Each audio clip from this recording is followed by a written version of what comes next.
Hello students, this is your SST teacher Devesh Tripathi, and this is your third video on longitude and latitude, that is your second chapter of geography. Now we'll talk about the heat zones. Suppose this is the earth and this line is the equator that passes through 0 degree equator, and this is passes through 0 degree, and there are three zones. First one is torrid zone, second one is temperate zone, and third one is frigid zone. So first of all we will talk about torrid zone. So this is the area between this line. This is the Tropic of Cancer, this is Tropic of Cancer, this is Tropic of Capricorn, Cancer and Capricorn. This line passes through 23.5 degree north, and this line is passes through 23.5 degree south. So in between the 23.5 north and in between 23.5 degree south, this area comes under the torrid zone. As we all know, all the places located between the torrid Tropic of Cancer and Tropic of Capricorn experience vertical rays of sun twice a year. This region receives the maximum amount of heat. It is called the torrid zone. अब देखो maximum amount of heat इस जगह पे पड़ेगी, तो ये वाली जगह जहाँ हमने अभी रेज किया, तो यह जगह क्या हो जाएगी, बहुत गर्म रहेगी. जब गर्म रहेगी तो टोरिड जोन इसको कहा ही जाएगा.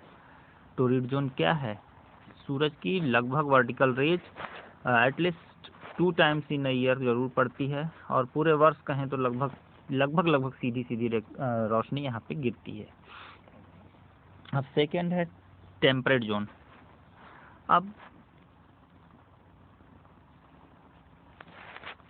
ये है इक्वेटर, अब ये है ट्रॉपिक ऑफ कैप्रिकॉर्न, ये है ट्रॉपिक ऑफ कैंसर. ये 23.5 डिग्री से जाता है, और ये वाला जो है ट्रॉपिक ऑफ ये है सर्कल, अंटार्कटिक सर्कल, और ये है Arctic circle. Arctic circle 66.5 degree north से जाता है, और ये वाला जो है 66.5 डिग्री साउथ से जाता है.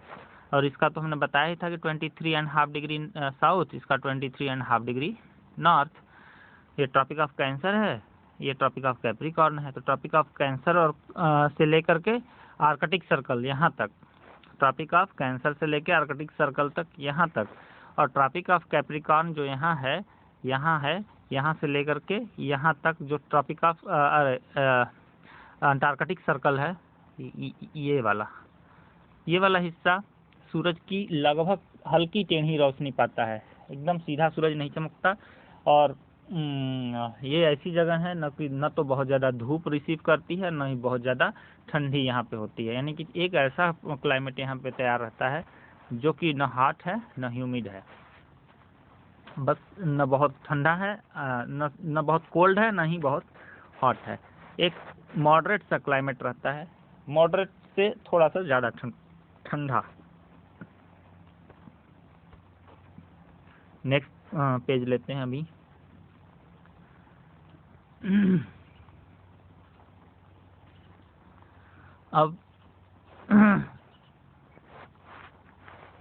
अब बारी आती है, ये सारी बातें हमने आपको बता दिया कि कहाँ पे किस तरीके से कौन रहता है, सारा लोकेशन बता दिया. अब फ्रिजिड जोन की बात कर लेते हैं.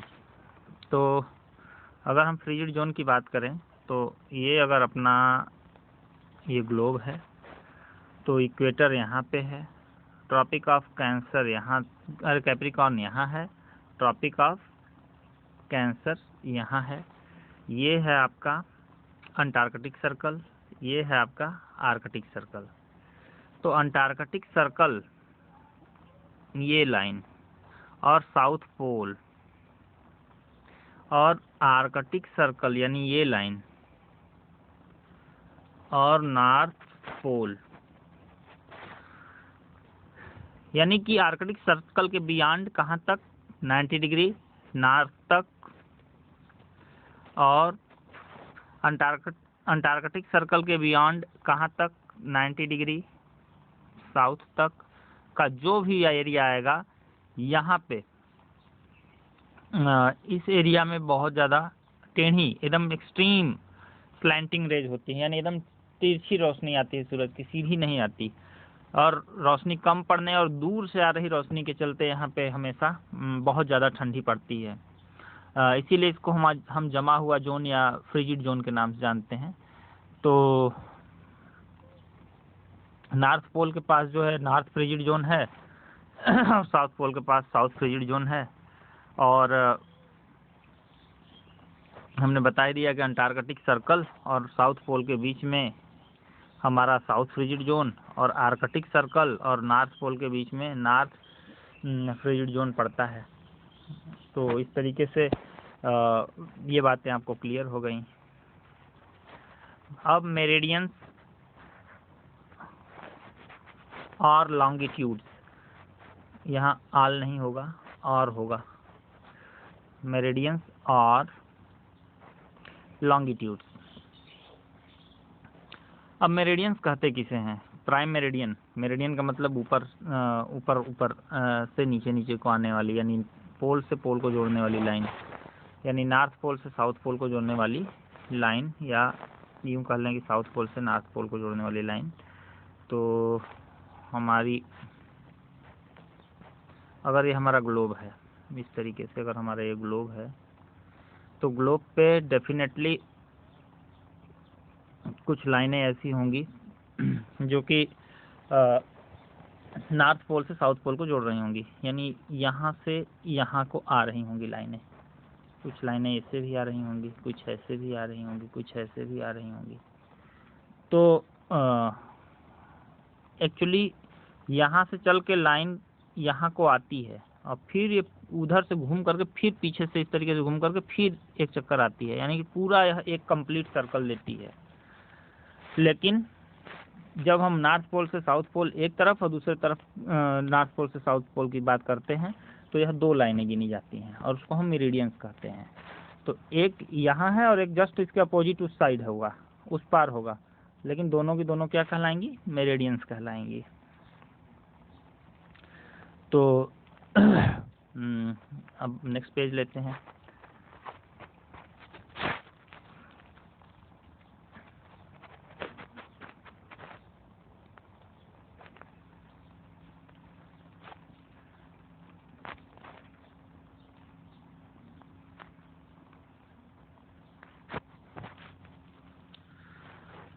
अब होता क्या है कि जो लॉन्गिट्यूड्स होती हैं वही मेरिडियंस हैं। तो 1884 में कुछ कंट्रीज आपस में म्यूचुअली मीन्स आपस में मिल करके इस बात पे एग्री हुए कि हमें पूरे इतने बड़े ग्लोब पे हमें कहीं ना कहीं एक ऐसा जगह फिक्स करना पड़ेगा जिससे कि हम स्टार्टिंग पॉइंट मान सकें। तो उन्होंने लंदन, जो कि यूके में है, यहाँ पे लंदन है, तो इससे गुजरती हुई एक लाइन उन्होंने खींचा, और इस लाइन के ईस्ट में ही खींचा, यानी कि इस लंदन के ईस्ट में, लंदन है यूके है, उसके ठीक ईस्ट में उन्होंने एक लाइन खींचा और इसी को स्टार्टिंग पॉइंट इन्होंने मान लिया। अब क्या है कि प्राइम, और इसी को प्राइम मेरिडियन नाम दे दिया गया। तो प्राइम मेरिडियन क्या है कि स्टार्टिंग पॉइंट की तरफ से है और इसका नंबरिंग 0 से किया गया। 0 के बाद इधर 1 आएगा, 2 आएगा, 3 आएगा, 4 आएगा, और इस तरीके से 4 भागों में बट गया। तो एक सामने वाला एक इधर वाला एक, और उसके ठीक इसके पीछे उधर, और इसके ठीक पीछे उधर, तो 4 पड़ जाएंगे। तो एक एक में कितना डिग्री बन जाएगा? 90, 90, 90, 90। तो टोटल मिलाकर कितना हो जाएगा? 4 बार 90 जोड़ेंगे आप, 4 टाइम 90 इक्वल टू 360। तो टोटल लॉन्गिट्यूड्स की संख्या कितनी हो गई? 316 लॉन्गिट्यूड्स हो गई। तो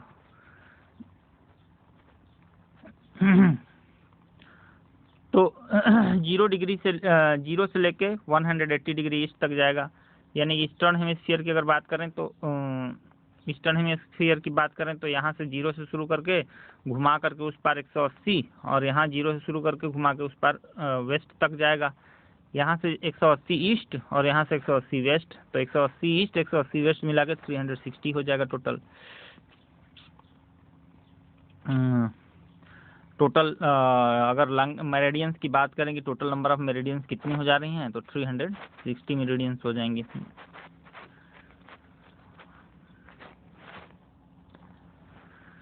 हाँ, characteristics of longitude.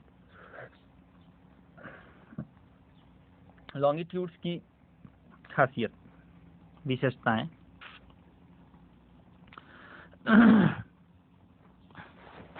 The length of all the meridians is the same as each one is semicircle. सभी की सभी सेमी सर्कल हैं, कोई कंप्लीट सर्कल तो है नहीं। यहाँ से लेके यहाँ तक एक सेमी सर्कल, दूसरा सेमी सर्कल, तो ये जो सेमी सर्कल्स हैं सबकी जो लेंथ है ये बराबर है, इसमें कोई बड़ा छोटा नहीं है। अगर हम देखें कि मैक्सिमम डिस्टेंस इनके बीच में कहाँ होगा, तो ये इनकी स्टार्टिंग पॉइंट तो यही है, स्टार्टिंग पॉइंट तो यहाँ है, दोनों के बीच में तो यहाँ से एक ही पॉइंट से निकले ही रही हैं। लेकिन सबसे ज़्यादा इनके बीच में अगर हम दूरी देखें तो कहीं भी यहाँ से भी ज़्यादा, यहाँ ज़्यादा, सबसे ज़्यादा कहाँ है, इक्वेटर पे। तो दो मेरिडियंस के बीच में सबसे ज़्यादा दूरी कहाँ पे मिलेगी,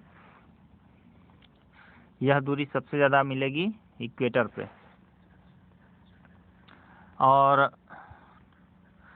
1 डिग्री के बीच में, यानी अगर यह 1 है और यह 2 है, तो 1 और 2 के बीच में दो लॉन्गिट्यूड हैं, एक 1 एक 2, तो 1 लॉन्गिट्यूड और 2 लॉन्गिट्यूड के बीच में हम देखेंगे कि कितना किलोमीटर की दूरी इक्वेटर पे बता रहा है यह, तो 111 किलोमीटर इक्वेटर पे दूरी आएगी। लेकिन इस पॉइंट पे एक कदम भी दूरी नहीं होगी। यहाँ से यहाँ एक कदम उठा कर रख दो इस पे, यहाँ से यहाँ एक कदम उठा कर रख दो इस पे, सारी लाइनें यहीं मिली हुई हैं, जब जाकर के यहाँ मिली हुई हैं, तो एक कदम भी दूरी नहीं होगा। अब नेक्स्ट पेज, पहले इसको क्लियर कर लिया जाए।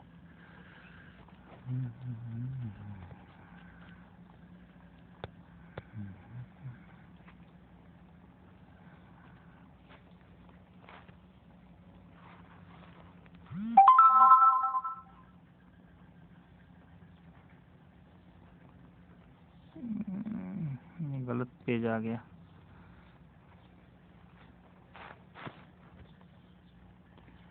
Frigid zone 360, characteristics of longitude, total number, ये होना चाहिए।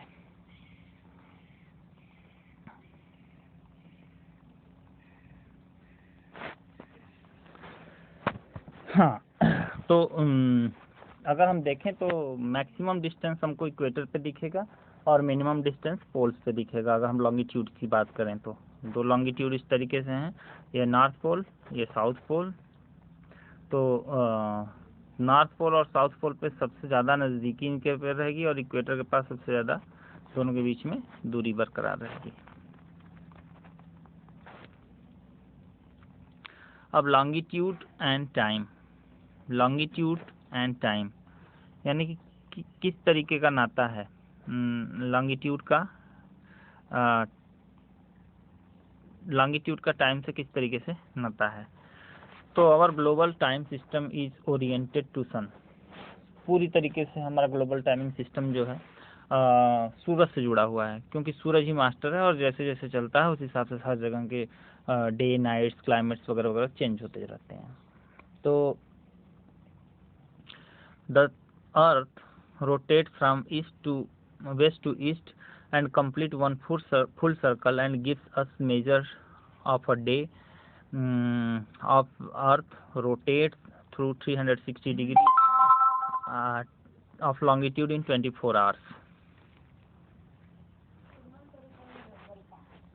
जैसे कि अगर हम नॉर्थ पोल है हमारा, इस पोल से 360 लाइन गुजरी हुई है, नीचे की तरफ गई हुई है, और एक लाइन से दूसरी लाइन पर जाने में सूरज को 4 मिनट लगते हैं। एक लाइन से दूसरी लाइन पर जाने में 4 मिनट लगेंगे। तो 4 मिनट लगते हैं एक लाइन से दूसरे लाइन पे जाने में। तो 15 लाइनों पे अगर वह क्रॉस करेगा, 15 लाइनों पे, तो 15 गुणित 4 यानी कि 1 घंटा में 15 लाइन क्रॉस कर जाएगा। 15 गुणित 4 मिनट, 1 घंटा लगा 15 लाइन जाने में। तो 360 लाइन है, तो कितना घंटा लगेगा? तो 15 से अगर हम डिवाइड कर दें इसको, तो 15 टू जा 30 और 60 आया, तो 15 4 जा 60, यानी कि 24 घंटे लग जाएंगे। यानी अगर सूरज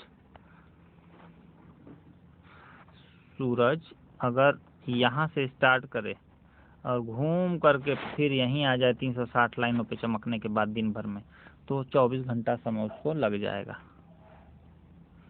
बात समझ में आ गई? तो सूरज पूरा दिन एक तरीके से सूरज इमेजिनरी मूवमेंट करता है, एक्चुअली वह करता ही नहीं है। हमारी अर्थ इस ढंग की करती है कि हर एक लॉन्गिट्यूड पर सूरज लगभग 4 मिनट चमकता है, उसके बाद वह आगे बढ़ जाता है। तो the earth rotate every medium of earth face the sun once a day as well, we call it midday और नून टाइम। ये ग्लोब है, तो क्योंकि यह रोटेट करती है अपने एक्सिस पे इस ढंग से, अर्थ हमारी रोटेट कर रही है, तो इसके जितने भी लॉन्गिट्यूड होंगे सब के सब लॉन्गिट्यूड सूरज के सामने से एक बार गुजरेंगे। पूरी धरती ही एक बार मतलब पूरी तरीके से घूम रही है। इसके जो लॉन्गिट्यूड होंगे, पहले यहाँ चमका सूरज, फिर धरती थोड़ी सी और घूम गई, इधर की तरफ घूमी, तो फिर इस वाले पे चमका, फिर सूरज और धरती घूमी, फिर इस वाले पे चमकेगा, फिर इस वाले पे चमकेगा, फिर इस वाले पे, यानी हर एक लॉन्गिट्यूड पर सूरज एक बार जरूर दिन भर में एक बार चमकेगा।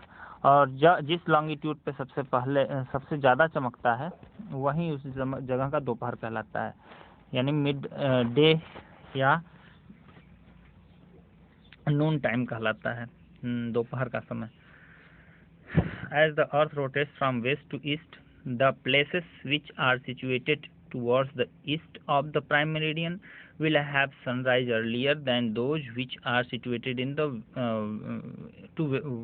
westward or the west.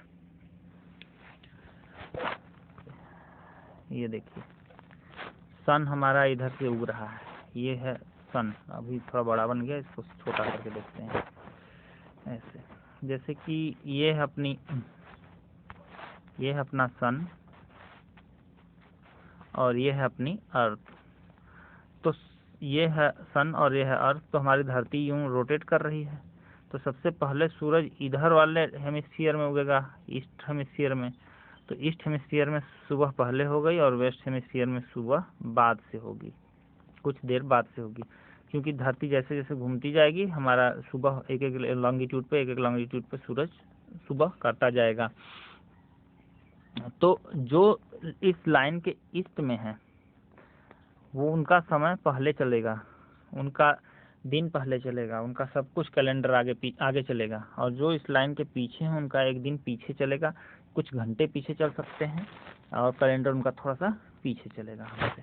यानी अगर न्यू ईयर मनाना हो तो सबसे पहले ईस्टर्न हेमिस्फीयर के लोग मनाएंगे, कुछ घंटे बाद वेस्टर्न हेमिस्फीयर के लोग न्यू ईयर मनाएंगे। तो ये वीडियो हम अब करेंगे यहाँ समाप्त, फिर नया एक वीडियो और तैयार करेंगे, बस आपका चैप्टर हो जाएगा कंप्लीट।